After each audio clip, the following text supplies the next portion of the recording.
Welcome back to Murder with the Missus. I'm Darren. And I'm Amy. And today we're going to tell you about Brittany Phillips, Totinika Alex, and Emily Morgan.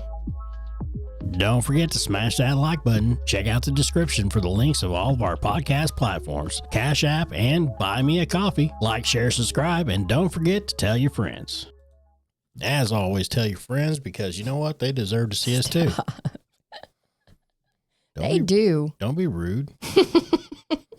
It makes me laugh every time you said they deserve it. We're a treat.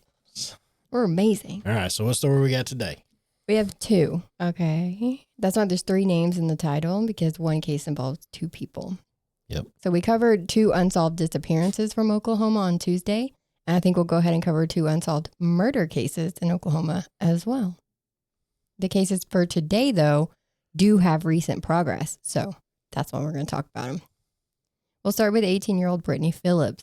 She was born on October 4th of 1985 to John and Maggie. At the time this case took place, John was a former DA and Maggie worked as a psychologist at Mabel Bassett, which is a women's prison in McLeod, Oklahoma. Brittany graduated from Union High School in 2003 and headed off to college in St. Petersburg, Florida. She was on a mission, so the plan was to start in Florida but finish out at Oklahoma State University to get her degree in pharmaceutical research.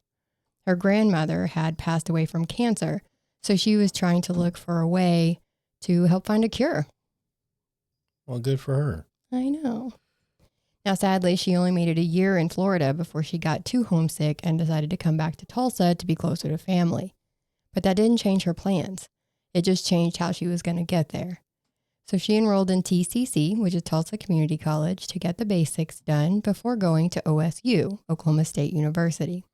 So when I said sadly, it wasn't because her plans were derailed. It was more weather related. We get all the seasons here, even when it's not their turn. And sometimes all in the same day. Yeah, because here lately, we've been getting freaking dumped on by rain. Yeah, it's the rainy season for sure. Shoot, I'm going to have to get a boat mower. There was some flooding issues the other day. Yeah. For sure. But we don't get hurricanes, so you can keep those, Florida. But we get tornadoes. We do. And frequently. It's the nadir season. So, you'll find us on the back porch. It gets cold. If it gets cold during the summer, there's a tornado around. It's coming. Just saying. Yep. Now, Brittany moved into a second floor apartment in Glen Eagle apartment community on 65th Street in Tulsa. Now, this was closer to TCC, but it was about an hour away from her mom who lived in Chandler. On September 27th of 2004, Brittany was having sinus issues or allergy issues. She was sick. Maggie says that Brittany had tried to get in to see a doctor but never could get in, so she ended up at urgent care. Maggie also says that if things didn't go her way, that Brittany would get very upset. So when she talked to Brittany on this day, she was definitely upset. She had been waiting for 2 hours and hadn't been seen. So she decided to leave urgent care. She said she was going to drop a friend off at her house and then go to her apartment because she had early classes the next morning and she just couldn't sit around and wait anymore. Yeah, I mean, wait time in these urgent cares and stuff, they are freaking ridiculous. It gets wild. Yeah, I mean, every time when she's like, man, I need to go to urgent care, I'm like, I'm good. I will get freaking healthy all of a sudden. Yeah, I don't have 12 hours to spend. No. Yeah. Now, she had a class at 8 a.m. the next morning, so she was like, I gotta go. I can't sit around here all night. But she didn't show up for that 8 a.m. class. Friends said that she was probably still sick and just sleeping it off. They called and she didn't answer. Same for Maggie. She was calling to check on her and wasn't getting an answer either. On the 28th, the 29th, the 30th. So on the 30th, one of her friends went to check on her in person. The apartment door was unlocked. She called Brittany's name, but she still wasn't getting an answer. So she called the cops to come and do a welfare check. Police arrived around 10 p.m. and they found her body in her bedroom. Oh, wow. She was on the floor next to her bed. She was on her back with her feet towards the head of the bed, and her head was turned towards the right. The coroner reported that there were numerous towels laid on her and clothing adjacent to her because she was laying there wearing only a shirt. She had petechial hemorrhaging in her eyes and abrasions on her neck. Now I'll go ahead and put in here the rest of what the ME report ended up saying. That way you have a full picture. The cause of death was stated as being asphyxia due to neck. So before you do that, trigger warnings. Because we got to say trigger warnings. Well, we can say trigger warnings. So. Yes. So we're going to talk about it. So if you don't want to hear it, fast forward a little bit, but it's not too gruesome. I'm just saying. Mm-hmm. No, it's fine. People get triggered these days by anything. They do. I mean, right. Just trigger warnings. Yes.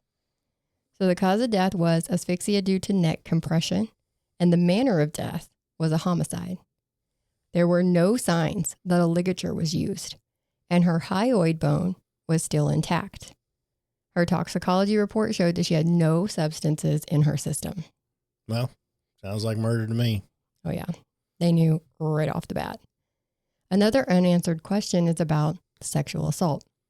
There was no mention of any signs of a sexual assault, no report of an SA kit being done, but she was only wearing a shirt and nothing else from the reports. So I would think that checking that wouldn't be too big of a stretch. And they couldn't really nail down a good time for the time of death either.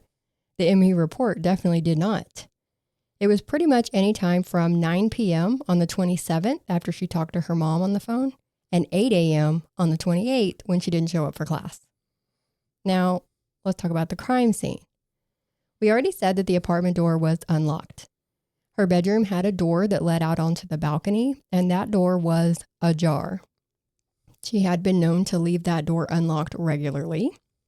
In fact, one time she had locked herself out of the apartment and she had someone give her a boost onto the balcony so she could just get in that way because she never locked it. Her windows were also open. There was semen found on the sheets of her bed, and there was some blood in the kitchen sink. And they would go on to find out that the semen and the blood belonged to the same person, and it wasn't Brittany, obviously. I mean, really? Really. And they didn't do a kit on her? Nope. Not that we know of. Good job, people. It was never reported. It could be something that they're keeping quiet, but... Whatever. They didn't do it. Yeah, they didn't do it. And that's basically all they knew. And where was this at? It's at Glen Eagle Apartments in Tulsa. Oh, yeah. There you go. Yeah. So that's all they know is that it belonged to one person, but it wasn't her. And they're like, okay, that's it. They would end up having a sketch done using DNA phenotyping that came up with a sketch of a white male with a fair complexion, possibly green or blue eyes with brown or blonde hair. And when I say, oh, yeah, there you go. I wasn't talking about the apartments or anything. I was talking about it being Tulsa. Okay. So, yeah. So were they able to do that back then? The phenotyping. So it was starting to be done back then, but it wasn't big yet like it is now. But in Brittany's case, they actually had this sketch done around 2018. So it was many, many years later. And they actually found out who that guy was. They were in high hopes that they had finally found her killer. But did they? So it was all over the news. Like, we've got a suspect, and then here's this guy. Mm-hmm. Excuse me. The DNA belonged to a boyfriend of one of Brittany's friends. There were some forums, I guess is the best way to put it out there, to say that Brittany was actually friends with this man, but all of her mother's reports and interviews and things like that say that Brittany was friends with the female in the relationship, and this was her boyfriend. Yeah. Either way, he says that semen on her bed was actually from a week before her death. He and his girlfriend had sex on Brittany's bed. Gross. The blood in the kitchen sink, I haven't seen an explanation for that. And I don't think he remembered how that blood got there because he's like, I couldn't tell you about that one. But it was there. And while he wasn't with his girlfriend the night that they believe Brittany was killed, he did have an alibi that the police say checked out. So he wasn't around the area when Brittany died. Mm-hmm. Even though I haven't seen anywhere that says what his actual alibi was, I suppose that's none of our business. Well, I'm sure they'll it being an Oklahoma case, they'll probably put it in the comments.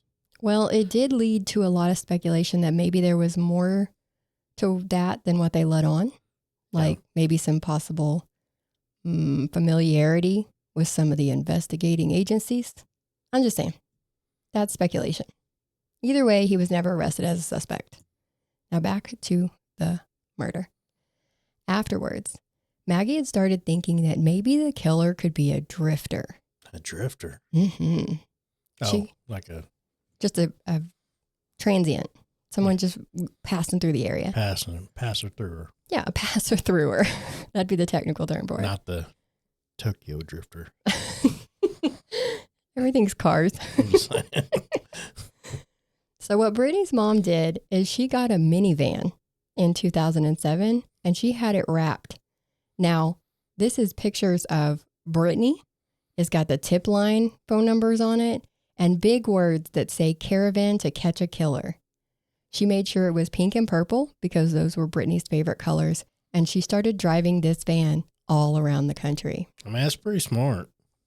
Very. She would do tours. She would roll into different towns and be interviewed by local news and things so that she was able to spread the word about Brittany's case. The last stats I saw for the caravan was, I believe, as of last year. They had 5 cars, had been to 48 states, and had logged over 300,000 miles in the 23 tours that she has done since her daughter's death. Whoa. Wow. Yeah. She's on a mission. That's kind of like, was it Laura Bible and Ashley Freeman? Though I guess, which one was the mom's? It was Laura's mom, I think. Laura's mom. She did something similar. She was out investigating. But she put a lot of miles in. She did. And she was out investigating. I mean, she's doing the most. She was ready to get it. She was talking with the cartel. She was talking with everybody. She was. Yeah, she's doing everything. Yes, sir. Now, Maggie has said in interviews that she's going to keep doing this caravan until she dies. But hopefully the killer will be caught before it gets to that point. Also in 2007, the police released to the public that there was a faded purple pillowcase that had been found in the apartment. It didn't match anything else that Brittany owned. It had a bleach spot on the end that was sewn shut. So they believe that this is something that the killer maybe brought with them. Maybe something to carry stolen stuff in.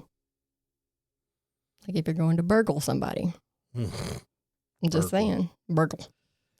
We've also talked about the DNA bringing the case to the forefront in 2018, but it also would come back into the press and everywhere else in 2023. I mean, it took a long time to get there. It took a long time to get there. Yeah. But that is when a phone call seemingly changed everything. Brittany always mailed her grandpa a birthday card. She didn't know his address at the time, so she mailed the card to her dad to give it to Grandpa. In 2023, Brittany's dad, John, had discovered something. The card had been put into a box, and her dad was going through that box when he found the card. This is the card that she sent him in 2004. Okay. It didn't have a regular stamp on the envelope. It had been stamped at a post office kiosk. Now, this is like different than just going to the post office, getting a stamp, putting it on there. And it showed that this had been stamped on September 29th, which would be 2 days after police believed that Brittany died. That's pretty interesting. That's definitely interesting. On to the video footage. No video footage. That figures. And I had to Google a postal kiosk because I've never used one and we don't have those here at our post office because it's like this big. But they are self-service machines that look like an ATM. So you can use them anytime. Well, it's kind of like what you got at work. Well, this one, yeah, it's pretty much like that, but it's like a big ATM looking machine. Yeah. But even if it's closed, you can get your envelope stamped and stuff and stick them straight into the mail. Yeah. So this is definitely, Maggie said, something that came from a kiosk. And that would mean that somebody else had to either mail that card for Brittany or that the police have their timeline wrong. So that changes a lot of things. But this was all over the news with this new theory in 2023, but no one came forward to say that they had mailed a card for her that year. So it's looking more like maybe the timeline was wrong. There was also another thing mentioned. And if anyone listening can clear this next part up, please drop a comment. I mean, someone who has knowledge of the Glen Eagle apartments back then. Reportedly, in the closets of the apartments was a small door that led to an attic space. Not that big of a deal, right? It's just extra storage. You probably see that a lot in apartments. But back then, supposedly, it was a shared attic space, meaning anyone from any other apartment on that floor could crawl up through that door into the attic and have access to every other apartment through their closet. Well, I mean, what? That's a little creepy. That's very creepy. Some have come out now and said that they have individual spaces, like they've been walled off, but I'm not sure how that was in 2004, and I need to know. I mean, it adds another point of entry. Exactly. It could have been the creepy neighbor. Exactly. Or a friend visiting the creepy neighbor. Maybe they got creepy friends. You're right. That it means someone could have accessed the apartment through the unlocked front door, the open windows, the open balcony door, or through the attic now. So, goodness.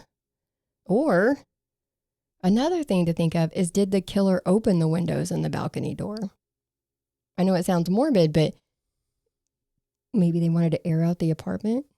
Do you know what I mean? Like, some people do things to take precautions to keep the smell of decomp from building up, right? You never know. Point is, we don't know if she had all those things open or if the killer opened those things. And there's one more thing I need to mention before we go on to the next case. And that's where we are right now. In June of 2025, they're waiting for something that could be another break in the case. Apparently, Brittany had DNA under her fingernails that had not been tested. I mean, seriously? Why did it take 20 years? Yes. To quote Sarah Boone, tell me and we'll both know. Because if you tested the semen, if you tested the blood, why did you not test what was under her fingernails? You're already there. Yeah. But now they've sent them off and they haven't got the results yet. So I don't know why it took so long, but at least they still had it, I guess, to test. We'll go with that. So there's a silver lining. Sure. And maybe something can still come of it. I hope. Maggie is still carrying on with the caravan, as we mentioned. And I don't think I mentioned it, but to add insult to injury, they did bury Brittany on her 19th birthday. So the hits just kept coming for the family. Wow. Yeah. They deserve some closure.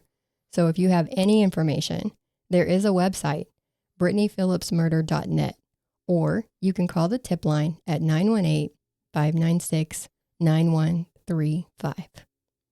Got anything to add on that case? No. Just frustration? No, that's just a lot of stuff that just they should have done in the beginning that could have probably helped. Yeah. They always talk about the first 48. First 48. Yeah, just dropping the ball. We're well past that. Yep. And I think this is a good time to take a break and hear from today's sponsor before we start the next case. All righty. Just hang in there with us and we'll be right back with the second part of the show. Is your washer and dryer pushing your buttons instead of the other way around? Make a clean getaway before you spin out of control. For sheets and giggles, go ahead and call My Laundry Solutions today at 800-535-4411 if you live in an apartment. We know you're pressed for time, so you can also tumble on over to MyLaundrySolutions.com, which is available 24/7. They are a wonderful company to do business with. No credit check, free installations, all for about $1 a day. That's sensational. Give them a call. You won't be disappointed. Give them a call today. Great company, great people to work with. Yes. Now, the next unsolved case we're going to talk about is more recent, but hasn't received as much coverage as Brittany's did. So here we are. And can I say? Say it. Bruh. That's how I feel about the last case. Bruh. Seriously. This one also has had some recent movement, so yay for that. Totinika, or Ty, as she was known, grew up in Oklahoma City. Her mom, Twana, said she was really sweet and a happy person. She was goofy, and you couldn't help but smile when you were around her. She was a homebody, same, and very family-oriented. She had a lot of it, like family, because she was the oldest girl of 9 siblings. Shoo. Yeah. She was raised with all of those siblings, her mom, dad, and grandmothers, both of them. That's cool. Yeah, that is awesome. Yeah, that's pretty cool. The whole family was very close, and they liked getting together with other family for the holidays. Now, she and her high school sweetheart boyfriend, Trey Marr, had a baby boy in 2013. Then a year later, they welcomed a baby girl. She met Emily through Trey Marr's cousin in early 2016. Now, Emily Morgan had been raised in Hugo and lived there for most of her life. She loved softball, cheerleading, fashion, and modeling as a teenager, and she was a member of the Choctaw tribe. When she was 16 years old, she had her son, Peyton, and he became her passion in life. After graduating high school, she went to Oklahoma City to Rose State College, planning on pursuing environmental science like her mom, Kim. There were some interviews saying that she did some real estate stuff for a while too. And I bet she did several things, because reports are that Peyton's dad was in prison, so she was raising Peyton on her own. Yeah, and I mean, that's kind of tough. It is. It's tough but doable. Yeah. So all you single parents, hang in there. Oh, yeah. Kim says that Emily had an issue with substance abuse as well. She had even recently been in treatment. But she believed that Emily could have possibly relapsed after that last treatment stay. She was spending time with a drug dealer who allegedly was in a gang. He also had a wife and kids, but he supplied her with drugs, money, and gifts while she provided sex, and once a week, she made a drug run to McAllister and the surrounding areas for him. And this is what she was doing for money at the time. Sometimes she would do photo shoots in the time that she wasn't making runs. And when the two women met, they started becoming friends. Because if you haven't noticed, they were opposites. Ty didn't even drink, so hanging out with someone like Emily was kind of fun for her. It was just different from what she was used to. Ty would sometimes go to photo shoots with Emily to have some time out and get a break from the house and kids. Twana had only met Emily a few times, but she had even taken care of Peyton a couple of times so that the women could go to these photo shoots and things. On August 26th of 2016, 23-year-old Emily needed to make a run to McAllister. So she asked Kim to keep Peyton. I cannot get these words out. I'm so sorry. Kim had plans, so she said that she couldn't watch it. So Emily took Peyton to Ty's house. 24-year-old Ty needed a break. So Trey Marr said that he would watch all of the kids so the women could make the trip. Now, this was not typical, according to Twana. Trey Marr usually wouldn't want her to tag along on trips like this. But on this day, he made an exception and didn't try to talk her into staying at home. I mean, living with a hermit is hard on us. Oh, Lord. Right? You want them to get out of the house, but at the same time, you want them to be safe when they do. Absolutely. I mean, I have to tell this one right here every once in a while, hey, let's go. Right. Like I could go a month or two without leaving the house and not bat an eye. Yeah. Whereas you're like, go, go, go. I'm like, I got to get out of here. It's like, I don't know how she don't get cabin fever. Impossible. So, I mean, I don't. Okay. Nothing. It was already late at night, and McAllister was a 2-hour drive from Oklahoma City. Yeah. At some point that night, Trey Marr called Twana saying that Ty had stopped answering her phone. But when he said that she went to McAllister, then Twana knew that cell service was spotty there, so she didn't get too concerned with it right away. The next day, though, Trey Marr called Twana again. But this time, it was to tell her that the police had called him and told him that Ty had been found murdered. That night, the police were at Twana's house telling her the same thing. Also on that day, which is the 27th, Kim couldn't get a hold of Emily. That wasn't like Emily because they talked every day. So she started looking for her, doing what people do, calling hospitals and jails, calling around to friends and family. And then someone sent her a message saying that 2 women had been found. And she said she knew immediately that one of them women was Emily. All right, so what happened? Well, some reports say that the women were last seen in McAllister at 11:15. Some reports say that they stopped at McDonald's in McAllister at about 11:30 and picked somebody up. So I'm assuming it was about 11:15 to 11:30 that they picked someone up from McDonald's in McAllister. Okay, so you said that twice. Yeah, because some said one thing, some said the other. So I'm just saying it's sometime in between there. The next day, a person who owned a vacant home in Beige, it's spelled B-A-C-H-E. Or is it beige or Bach? It's spelled, when I looked it up and listened to the report, it said it was like Cage, but with a B. Yeah, okay. Beige. Okay. Which is about 10 minutes away from McAllister. So somebody who owned a vacant house there went to check on that house. And then they called the police because there was a 2012 white Ford Fusion in the driveway under the carport. Our cat is having a breakdown in the hallway. Yeah. Now, inside of this car was Ty and Emily. Both had been shot in the head at close range, but there was no gun found at the scene. The passenger side window was like busted, and there was glass everywhere. There was a phone charger that was still plugged into the dash, but the other end was hanging out the window. So it was like the phone had been charging and someone reached in and grabbed it in a hurry and took off with it. The car keys were found in the front yard of the house like they had been thrown away from the car. Now get ready to get frustrated again. Oh, God. That's all we know. What do you mean? I mean, that's it.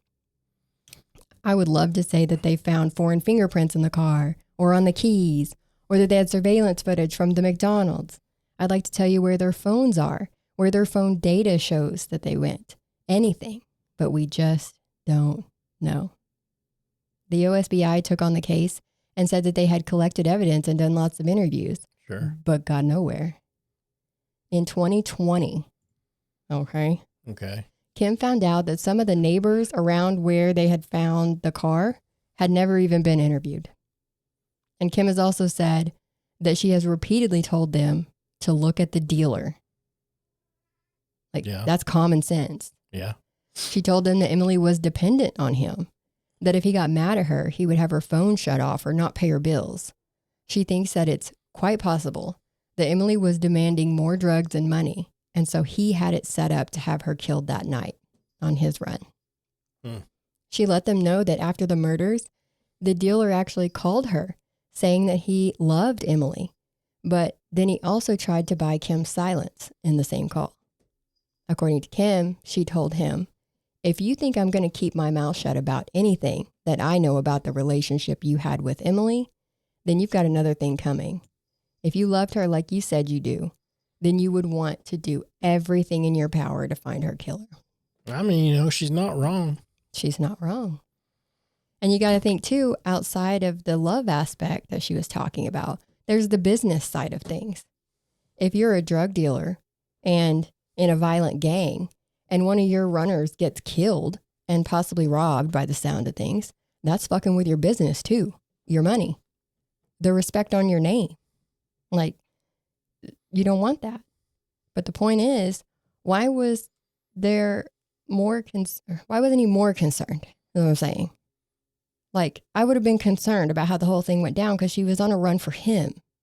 Either way, this was almost the end of what we had to report on the case. I'm not going to lie. This has been sitting in my pending folder for almost a year because there's been so little information. No more investigation. In fact, the way Kim talks about how the police talked to her at the time of the murders, they blamed Emily, telling Kim that Emily knew what she was doing when she got involved in an illegal lifestyle. Good job. I was under the impression that all murders are supposed to be investigated. Yeah. Silly me. I did mention earlier that the OSBI, which is the Oklahoma State Bureau of Investigations, originally had this case. At one point, Noyes insisted that it be turned over to the feds because of the McGirt ruling. So Noyes stands for Northeast Oklahoma Indigenous Safe and Education, which, spoiler alert, Kim is now on the board of. Go Kim. McGirt is something that we've talked about on here before. It was a ruling here in Oklahoma making the state take a back seat in trying cases due to all the native territories here. Yeah, and I mean, moving a lot of cases to either federal or tribal courts. Right. You know, right. so I mean, it's doing some damn work. Yeah. So Noyes was like, yeet the OSBI off this case. Mm-hmm. They don't have a jurisdiction anymore. So where we are today is the BIA took over the case in April of this year. And that's the Bureau of Indian Affairs Missing and Murdered Unit. And they also have the Vidocq Society. Now, I've never heard of the Vidocq Society, so I found out some information on them too. This is a group of all volunteers, 82 of them to be exact. They are a nonprofit, and you can't just get into the club. It's by invite only. So don't call them, they'll call you. It was founded in 1990 and named after Eugene Vidocq. He was a French criminal who then became a cop, and apparently he inspired Edgar Allan Poe. Wow. Thought that was interesting. The Vidocq Society did a training in 2023 that the BIA went to. Then in April of this year, the society invited the BIA to one of their monthly meetings, and at this meeting, they all got to talking. The BIA talked about the ongoing issue that Indigenous people face, especially when it comes to missing and murdered cases. And even though the Vidocq Society only takes on 9 cases a year, they committed to dedicating at least one of those cases each year to a Native American victim. So for the first case under that agreement, they are taking on Emily and Ty's case. Nice. Yes. So hopefully, since we don't have a lot of information right now on an investigation, hopefully we can get somewhere. The families are very hopeful. Tawana has said, whether it's here on earth or Judgment Day with the Lord, it's going to be served. So, yay for that. Now, if you want to submit any tips to the BIA, you can call 833-560-2065. You can text BIAMMU and your tip to 847-411, or you can email OJS_MMU@BIA.gov.